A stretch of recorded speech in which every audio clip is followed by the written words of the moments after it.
benar kitab suci, firman dari Allah, di situ pasti akan tercatat dengan lengkap.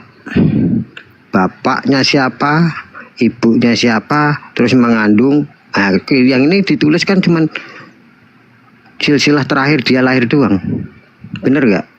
Kita nyari data di mana sampai kita korek-korek kitab apa saja di situ, nggak ada bapaknya Paulus ini siapa, ibunya Paulus ini siapa, tidak diketemukan, Bang. Itu yang bikin satu rancu. Coba kita tanya, Bang. Kebetulan ada haleluya Kristen. Silakan, Bang Hali.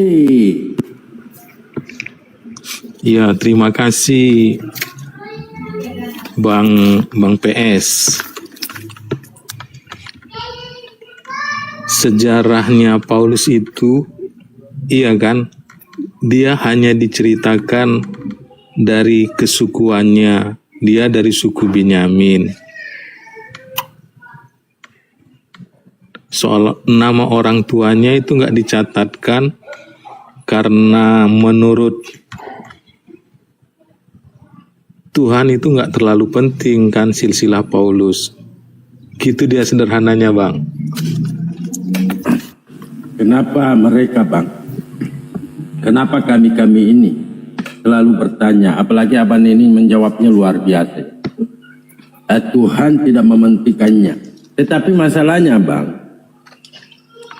Paulus sebagai utusan, ya, dia diakui oleh Kristen utusan dari Yesus, dari Kristus.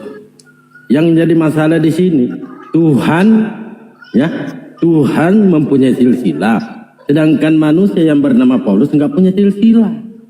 Itu dulu, abangku. Sederhana sekali itu. Maka menjadi pertanyaan.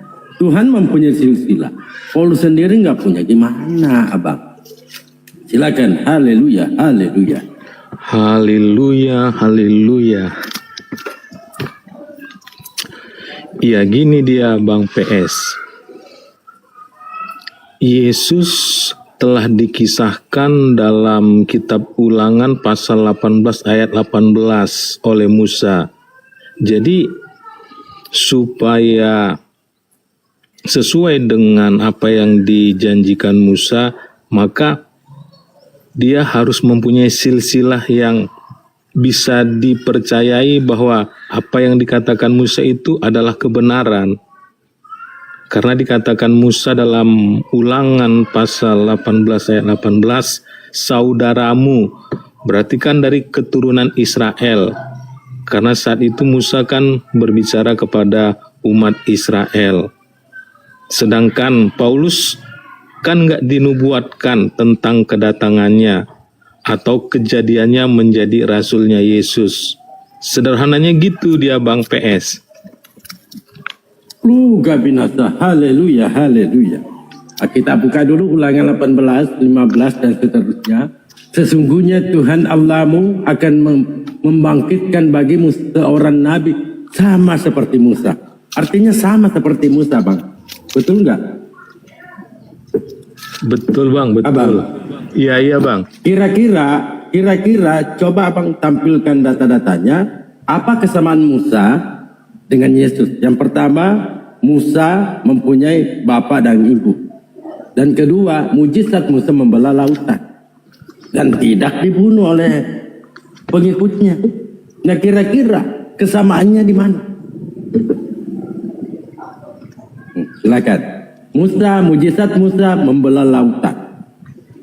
Itu pertama. Dan kedua, Musa mempunyai bapak dan ibu. Dan ketiga, Musa tidak dimetongkan oleh para pengikutnya. Silakan. Oke, Bang, terima kasih. Haleluya, haleluya. Iya. Musa dipilih oleh Allah. Dipilih untuk menyelamatkan Israel.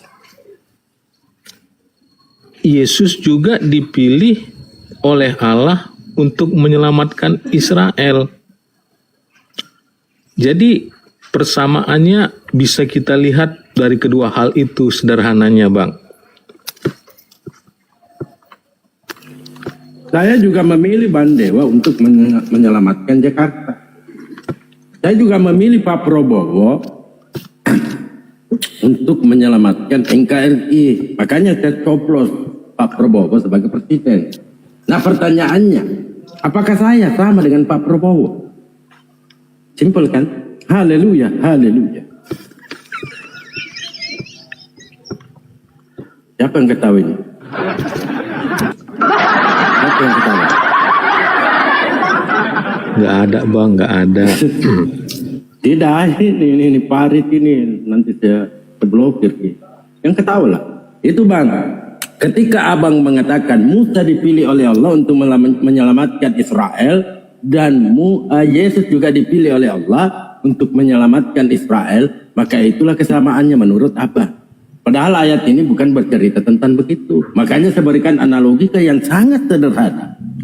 Dalbo memilih Pak Prabowo yang menjadi presiden. Apakah saya dengan Prabowo sama? Farid, kalau kamu ketawa Farid, saya turunkan kamu. Saya nggak ketawa bener, Bu. Badal aja. Timbul pertanyaan dalam hati saya, Bang, ya. Mohon maaf kalau salah saya dalam bertanya. Apakah kalau Tuhan itu memilih Musa dan nabi-nabi lainnya, apakah harus kita tuhankan? Itu yang jadi persoalan dalam otak saya ini. Terima kasih, Abangku. Dari beberapa binatang yang ada di atas muka bumi, Bang. Ada buaya, kuda Nil, ada singa, ada harimau, ada jerapah, jepara, ada juga padale, ada juga babi, ada anjing. Tapi Tuhan memilih domba, kambing, dan juga sapi. Apakah berarti domba, kambing, sapi juga ini adalah Tuhan? Coba kita lihat di dalam Keluaran 29 Bang, nomor 14. Ambillah kemudian sapi itu, kulitnya, dagingnya, dan taiknya, bakarlah di luar kemah pertemuan. Maka itulah korban penebus salah. Trinitas itu, Trinitas, 3 di dalam 1 ekor. Jadi Tuhan memilih sapi. Ada kulitnya, ada dagingnya, ada juga taiknya, dibakar, dipilih untuk sebagai penebus dosa. Kenapa enggak pilih harimau? Tapi dipilihnya sapi. Apakah sapi ini juga kedudukannya sama seperti Yesus? Sama-sama penebus dosa. Bedanya, orang Yahudi menebus dosa mereka, Pak, itu menggunakan sapi 3 in 1, tetapi tidak menyembah sapi. Paulus mengajarkan menebus dosa pakai manusia Yesus. Korbannya yang disembah Yesusnya. Kenapa orang Yahudi nggak menyembah kemudian sapinya? Padahal sapinya itu juga adalah Trinitas. 1 ekor dalam 3 pribadi. Daging, kulit, dan Keluaran 29 nomor 14. Kan gitu.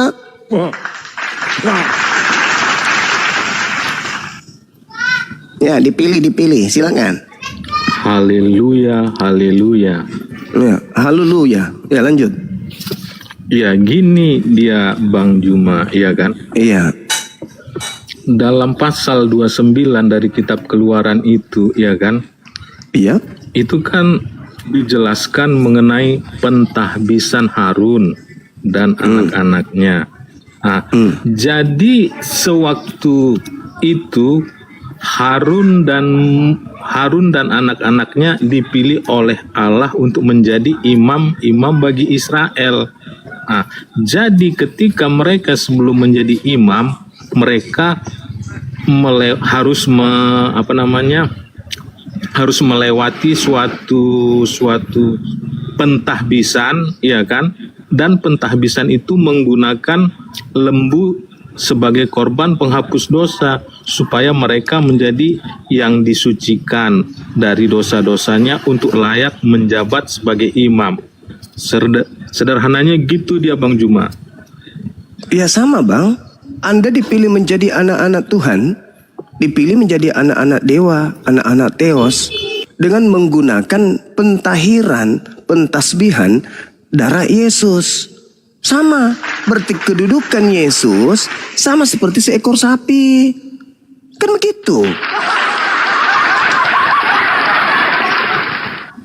Sama-sama korban penebus dosa.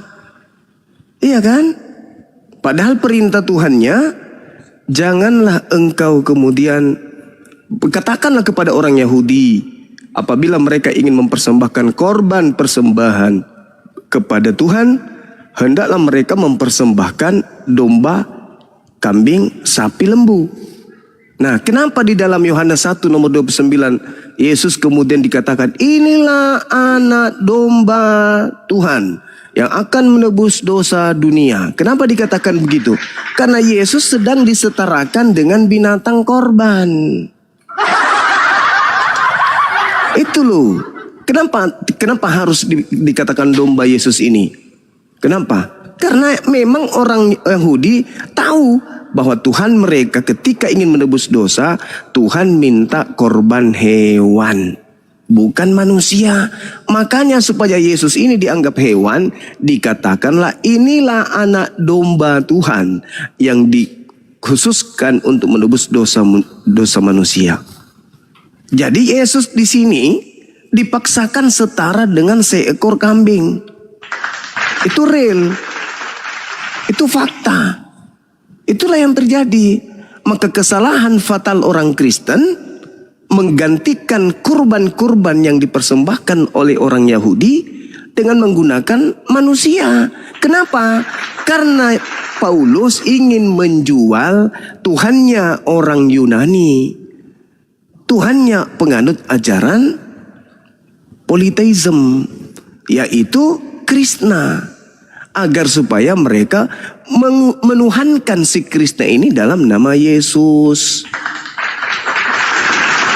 Begitu saudara. Jadi tidak ada dasar pijakan Kristen menggantikan hewan menjadi manusia. Nggak ada apa dasarnya. Lawang Tuhannya Bani Israel menjadi cakupan awal, tapi cakupan awal memintanya binatang. Nah, supaya dianggap bahwa yang mereka persembahkan ini untuk dosa Kristen ini binatang, maka Yesus pun digelari tanpa malu-malu dikatakan sebagai anak domba. Berarti Maria itu adalah ibu domba. Nah, inilah bahayanya kalau orang banyak berhalu, Bang. Silakan. Iya, terima kasih Bang. Haleluya, haleluya. Mati meja. Ya, sesungguhnya pemahaman Abang kurang tepat, ya kan? Karena gini, kenapa Yesus disebut anak domba Allah? Karena dia dipilih memang untuk dikorbankan,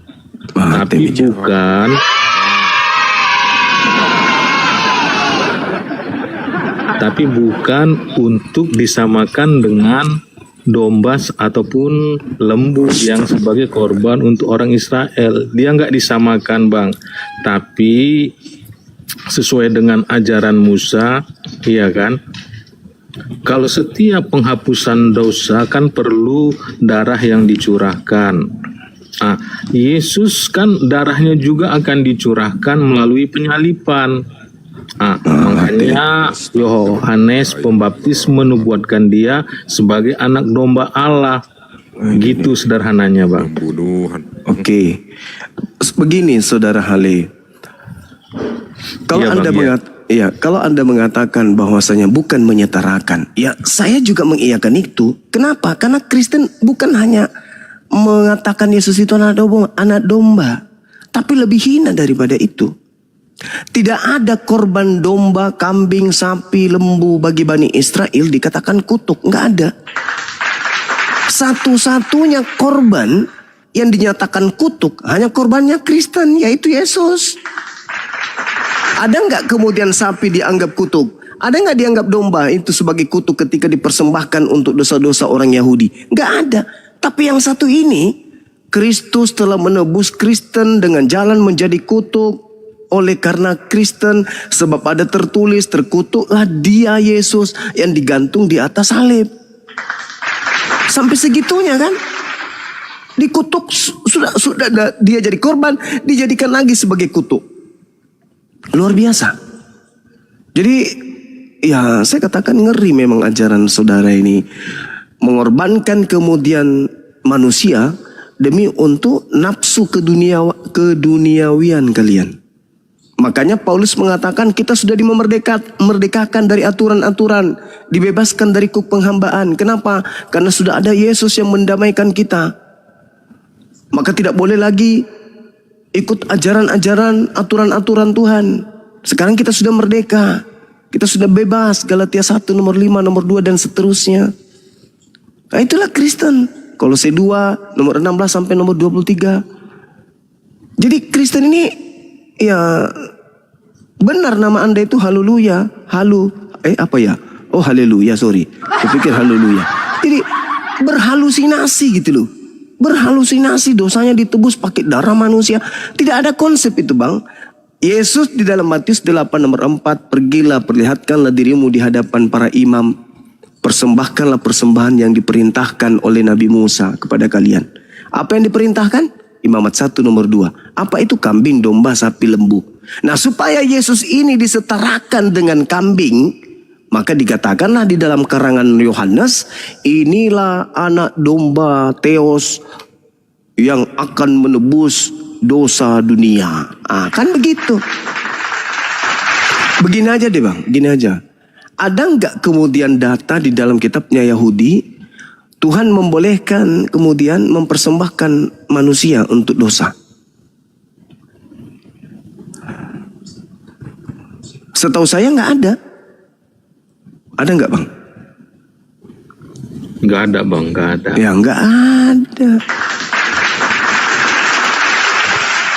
Inilah saya pening kalau melihat betapa Yesus itu terlalu direndahkan di dalam agama saudara. Sudah dia dianggap binatang, habis itu dijadikan korban, habis itu sebagai penembus dosa, habis itu nanti diangkat setinggi-tinggi setara dengan Tuhan. Kasihan kali Yesus ini jadi bulan-bulanan. Makanya dia marah besar ketika ketemu dengan Kristen nanti di hari kebangkitan. Apa kata Yesus? Enyahlah kalian, aku tidak mengenal kalian. Kalian semua adalah pembuat kejahatan. Karena sudah terlalu berlebihan kalian ini. Dianggapnya binatang, dianggapnya manusia terkutuk, dianggapnya kemudian setara dengan Tuhan, sehakikat dengan pencipta. Padahal itu semua bukan ajaran Yesus. Contoh misalnya, seorang pelaku maksiat memperkosa misalnya anak kandungnya sendiri, atau saudara kandungnya, atau ibu kandungnya. Dosanya ditebus oleh Yesus dengan cara mati. Merampok, membunuh anak kandung. Pokoknya seluruh kemaksiatan dihapuskan oleh darah Yesus. Aduh, bukannya manusia diminta untuk mempertanggungjawabkan. 2 Yohanes 2:9, manusia akan dibangkitkan untuk 5:29, manusia akan dibangkitkan untuk dimintai pertanggungjawaban atas perbuatannya. Yang baik masuk dihukum surga, yang buruk dihukum neraka. Itu kata Yesus. Kok sekarang dosa-dosa ditebus semua sama Yesus? Kayak contoh yang kemarin ada seorang anggota yang membunuh prajuritnya sendiri. Siapa itu? Yang orang sini tuh Rambe. Siapa? Rambo siapa? Itu ditembak kepala anak buahnya sendiri. Dia percaya Yesus. Dosanya ditebus itu. Dosanya itu ditebus. Percaya Yesus, enak kali. Iya, Sambo betul. Enak kali dia membunuh orang, dosanya ditebus Yesus. Mana dalilnya? 1 Yohanes 2 nomor 1. Anak-anakku yang terkasih, janganlah engkau melakukan dosa. Namun apabila engkau melakukan dosa, ada Yesus sebagai pendamai dosa kita. Bahkan bukan hanya dosa kita, tetapi dosa dunia. Wah, Parah kali lah. Makanya Paulus pun berkata, di mana dosa bertambah-tambah, di situ kemuliaan Tuhan melimpah-limpah. Bagus sekali Paulus ini. Gimana itu Bang? Iya Bang. Sebenarnya Yesus itu dipilih bukan kehendak manusia kan. Dipilih Dia itu dipilih atas kehendak Allah. Tuhan yang menjadikan langit dan bumi. Nah, yang memilih itu adalah Allah itu sendiri, bukan manusia. Itu kan jelas tertulis di dalam Yohanes pasal 3 ayat 16 yang berkata, karena begitu besar kasih Allah akan dunia ini sehingga ia mengaruniakan anaknya yang tunggal, supaya setiap orang yang percaya kepadanya tidak binasa. Melainkan beroleh hidup yang kekal.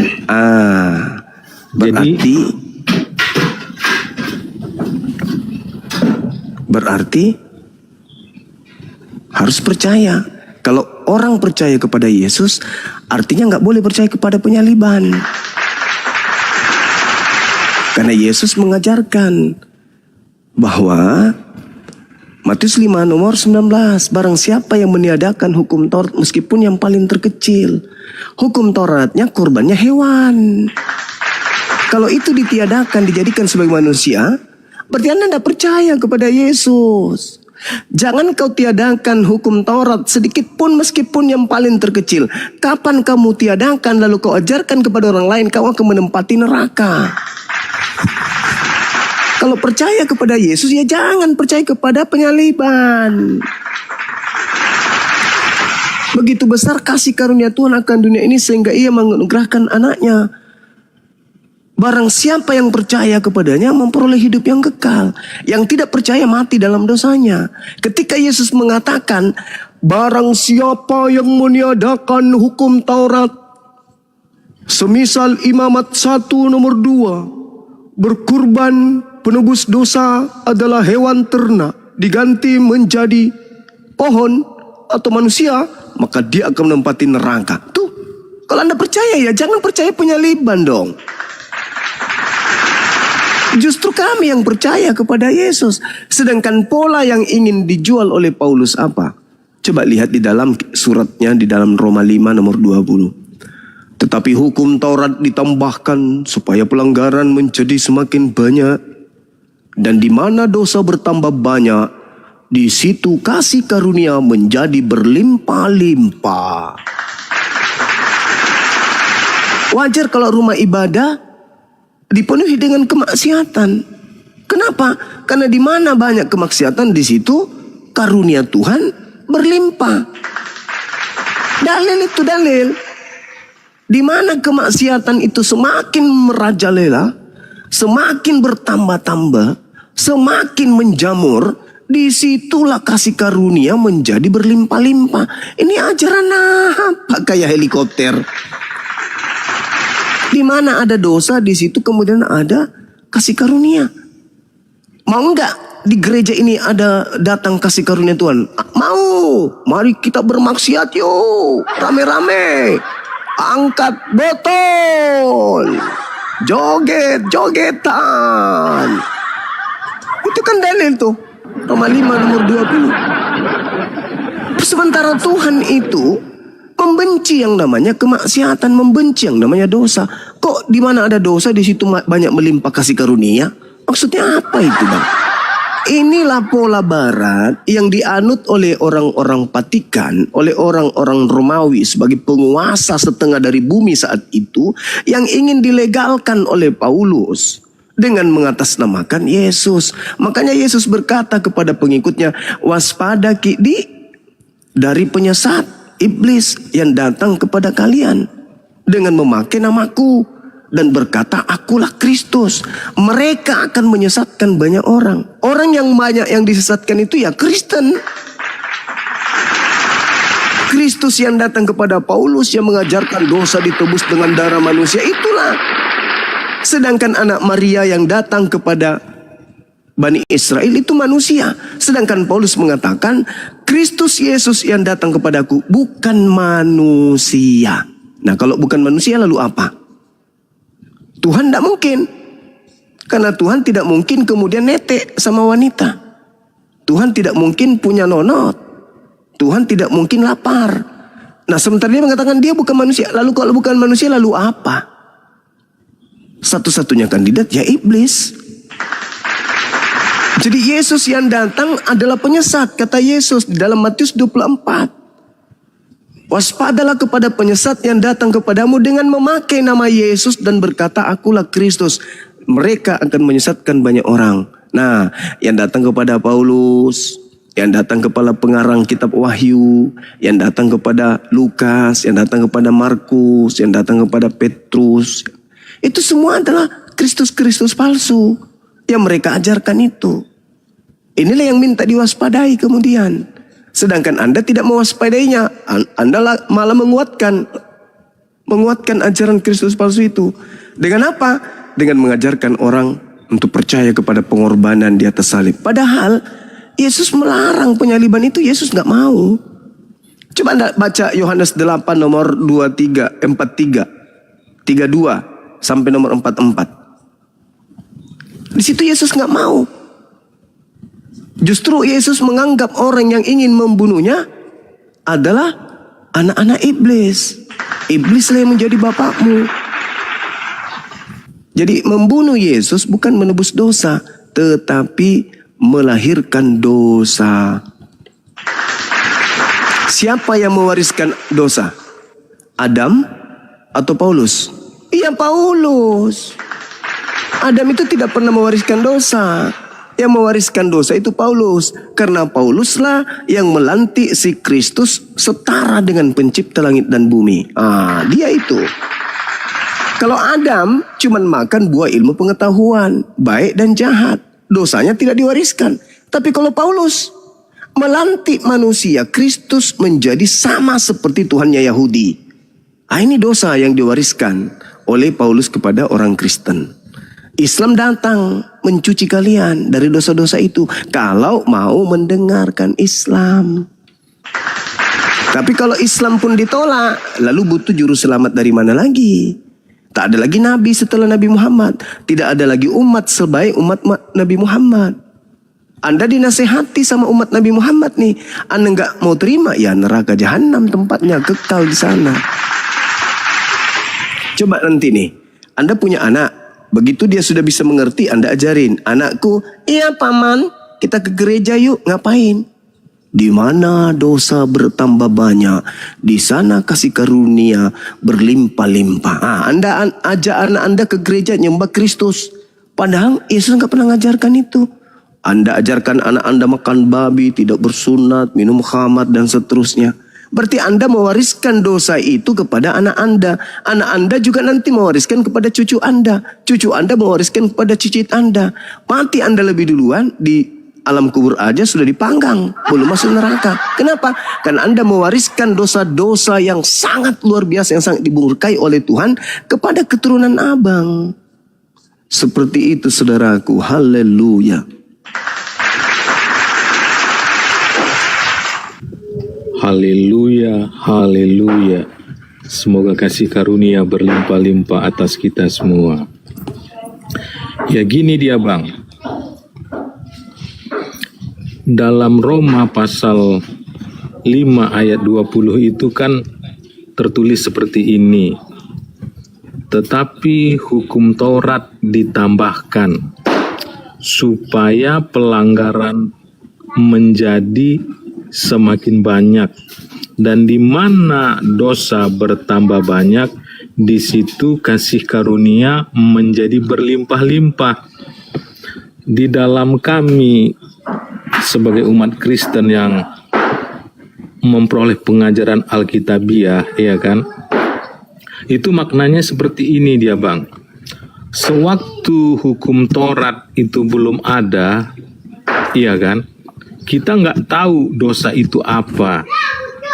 Karena semua dianggap bisa benar. Karena nggak ada larangan dari Tuhan secara tertulis.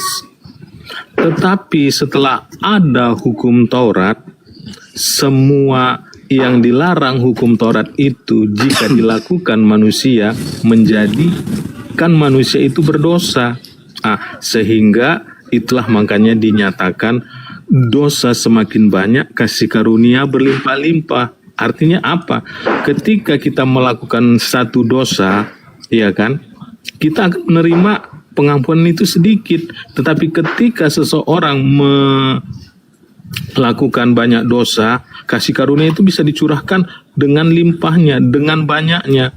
Misalnya kalau hanya satu dosa yang ada di dunia ini, berarti kasih karunia itu hanya sedikit. Tapi kasih karunia itu menjadi berlimpah-limpah karena ada banyak dosa. Misalnya ada dosa pembunuhan, ada dosa pencurian, ada dosa dusta, ada dosa tipu daya, ada dosa menyembah Allah. Jadi banyak dosa. Jadi karena banyak dosa maka kasih karunia itu dapat dicurahkan berlimpah-limpah. Gitu dia maknanya, Bang. Jadi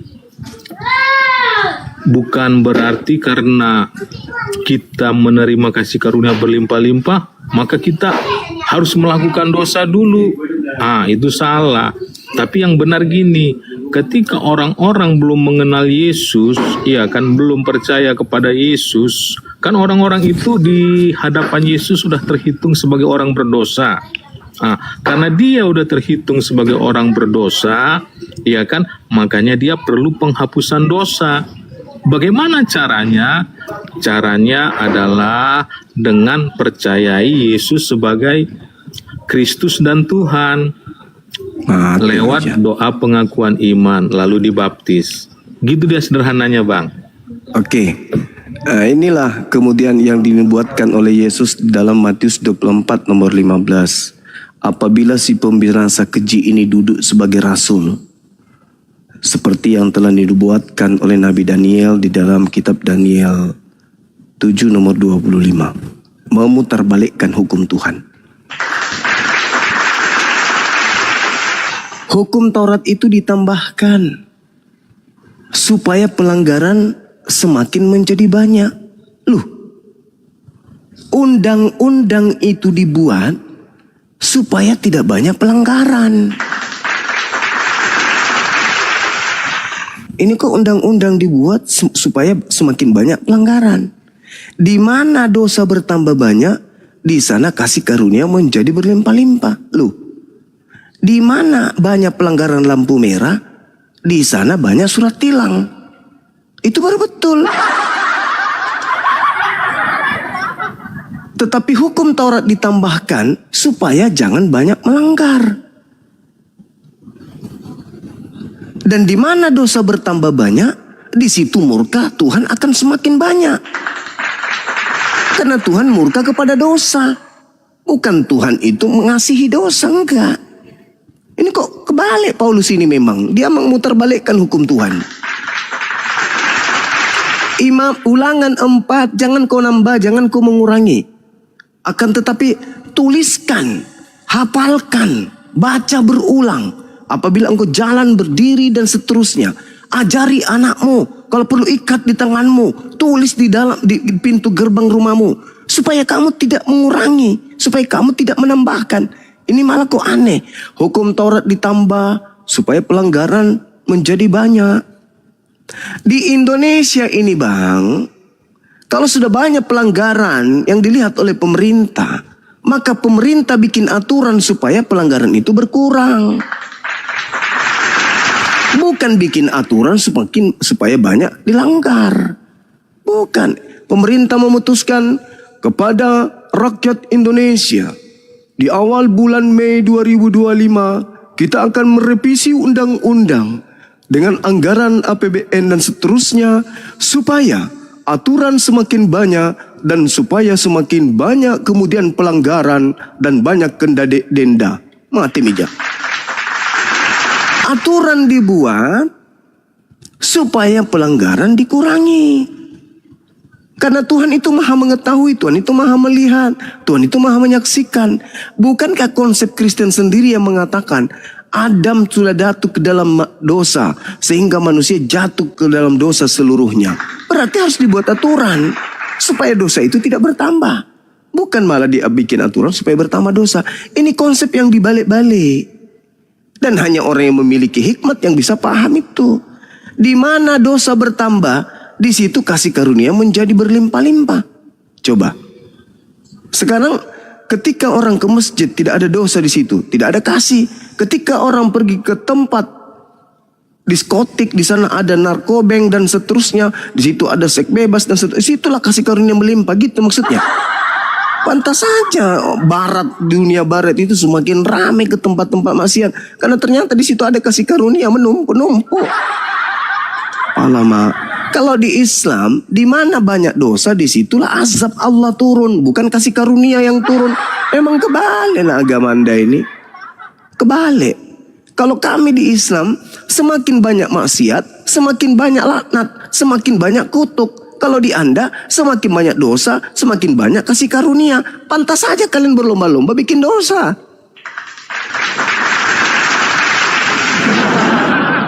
Kan lucu kitab Anda ini memang. Lucu. Tuhan di dalam kitabnya orang Yahudi mengatur sedemikian rupa agar damai hidupmu, agar terus hidupmu. Coba dalam Yeremia 31 tuh.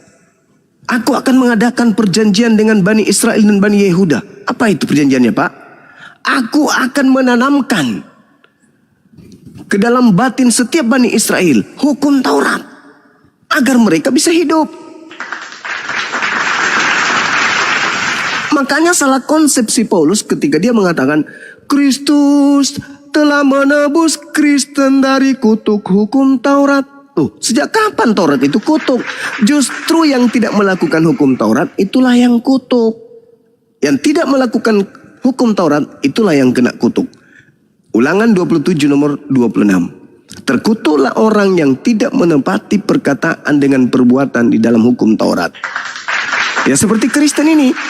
Bawa-bawa kitabnya Yahudi. Seakan-akan mereka penganut Taurat. Tapi cuma di mulut doang. Tapi tidak dipraktekkan. Babi diambat. Ibadah lari dari Sabat ke Minggu. Jangan ada ilah lain. Hanya ada ilah Abraham. Anak Maria juga disembah. Inilah kalian. Bawa Taurat paling hebat. Oh hari Minggu dilihat. Udahnya pakai rok pendek.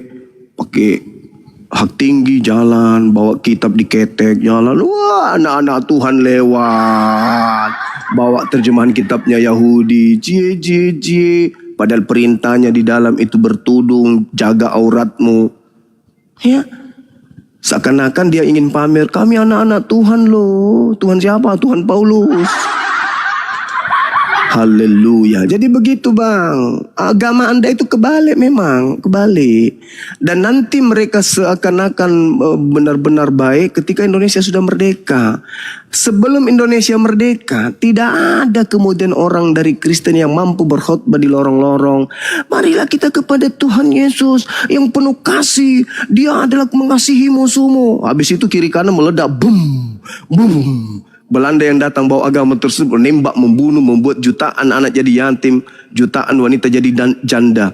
Nggak ada yang berani karena tidak sesuai dengan praktek. Indonesia merdeka, umat Islam mayoritas, damai Nusantara, barulah muncul satu-satu. Shalom, haleluya, haleluya, haleluya. Tuhan mengasihi kita. Tanah pertiwi ini diberkati Tuhan. Haleluya, haleluya.